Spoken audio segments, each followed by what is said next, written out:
Naniniwala ba kayo na ang taling ito ay kayang mag-antay mag-isa?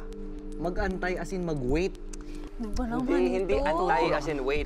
Antay as in yung English word na kayang matanggal sa pagkakabuhol. Ate Zonya, pakibuhol ang Okay, tay. buhol.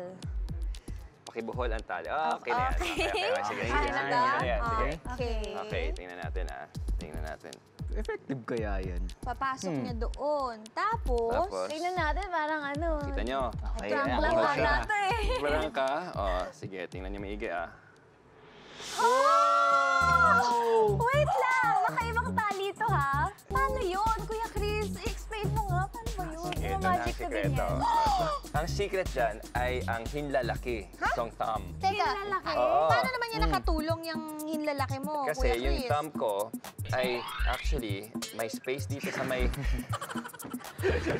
sa may roll, may butas dyan. So yung hinlalaki ko, yung aking thumb ay nandyan, okay? Na on the way up, actually, pinasok ko ang thumb ko dyan para tingnan niyo, pag hinato ko siya, nag-aantay siya. Pero hindi niya nakikita kasi nandito siya sa loob Secret ng butas. secret butas. Ayan, di ba?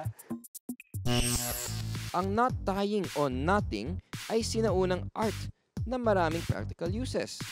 Halimbawa, sa paggawa ng ancient tools na palakol at sibat, sa pagtali ng livestock gaya ng baka, at paggalaw ng mga bangka. O diba, kahit small na buhol, malaki ang ambag sa modernization ng mundo. I believe.